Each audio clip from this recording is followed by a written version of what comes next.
The school system was designed to teach you to be an employee or a doctor or a lawyer, a specialist, but never about money.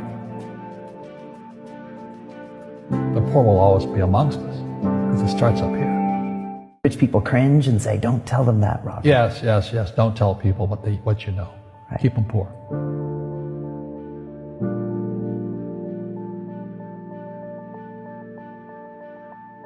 The moment I pay you, you think like an employee. The moment you accept a paycheck, your brain goes dead. That's the trap. Entrepreneurs work for free. As long as you're hungry, you'll think. The school system was designed to teach you to be an employee or a doctor or a lawyer, a specialist, but never about money.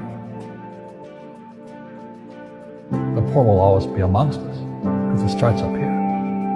It's in their words, and the words become flesh. But when they say, I can't afford it or I can't do that, they go down. They become what they say. And I meet so many people, I can't afford it. You think I'm made of money? My PhD daddy says, what do you think I am, made of money? I can't afford that. And my rich dad would say, that's why he's poor. Poor people say, I can't afford it, I can't do that, I don't have time.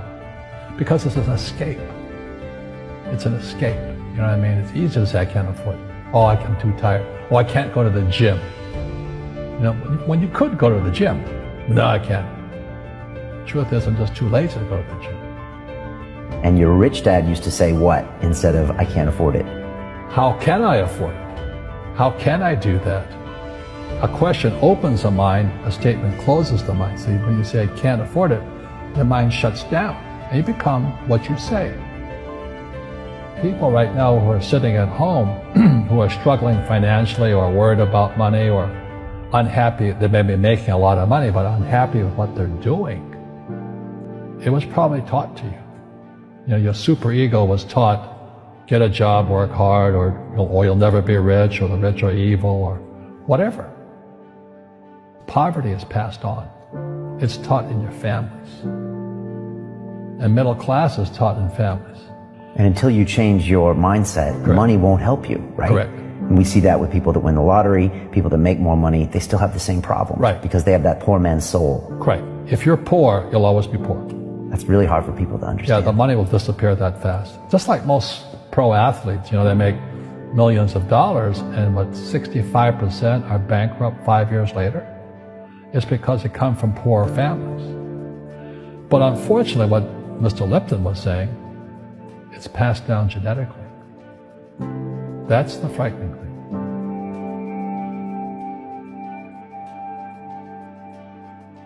If you don't want to learn it, I can't help you. I have bad luck too. I've had financial crashes. I've had people stab me in the back, but they're all good because I grow from it. And that's spirituality. People who are afraid of making mistakes, like they teach in school, they don't ever grow. Because spirituality is there's good and there's bad, there's right and there's wrong, there's up and there's down. Most people only want to be right, they only want to be positive. Well, you can't have that. That's not reality. And the average person, the reason they're poor is they haven't failed. They play it so safe. They haven't made any mistakes like they taught in school. That means they don't learn anything. That's why the school system's actually fundamentally corrupt. It's anti-education. But the average guy is standing there, oh, I'm an A student, I'm going to do this all on myself. And what, you're playing stupid. You should have a team. You should have accountants, attorneys, and bankers and all that stuff. But that's not the game I want to play. I said, then don't play the game. The game of business is played with accountants, attorneys, bankers, hate to say it, politicians. You got to know the game. People say, well, money is not that important to me. Then if money is not that important to you, money is not important to you. You know what I mean? I don't care about money. The money doesn't care about you. The word does become flesh. Or I'll never be rich. Or the favorite one is the rich are greedy. It's the poor that are greedy. If you think about it, because to be rich, you have to give something. I have to produce books and games, and I I purchase real estate, I provide housing, provide jobs and all that. That's why I'm rich. But greedy people produce nothing. You know, Einstein said, imagination is more important than knowledge, but knowledge empowers imagination. And what most people lack is real business knowledge, like accounting, like debt, like taxes. You gotta know that stuff, but they don't teach it in school to anybody. You see, most teachers in school, they're out of ethics. They teach subjects they themselves don't practice. Because I understood what a fake teacher is. A fake teacher is somebody who just wants a job and they'll teach anything. They teach how to shine shoes if you pay them more money. But they really don't know what they're teaching. In life, one of the things I suggest to people, you gotta find a real teacher versus a fake teacher. And a fake teacher is somebody who doesn't do what they teach. And a real teacher is doing what they teach every day. Our school systems are making our students weaker. So in school, they have these things called now trigger effects. So you can't, as a teacher, you can't say anything that might upset the student. They don't want anything that might jar their point of view. You see, people say, well, why don't you give the poor money? So the only problem with that is it just creates more poor people. Give a man a fish, he fishes for the day, or eats for the day. Yeah, you give a man a fish, you get a lot of people who want more fish, But you teach them to fish. We become creatures of our own habits. And until we break the habit, we don't change. Our schools don't teach that. Our schools teach almost the exact opposite of that. And the average person, the reason they're poor is they haven't failed. They play it so safe. They haven't made any mistakes like they taught in school.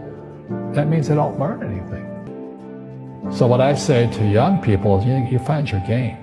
So my game financially is business, number one. Second is real estate. And that's why I pay no tax legally. It is a combination of business and real estate that gives us an unfair advantage over employees because they don't know what to do. And a lot of people would rather sit in the stands than be in the game.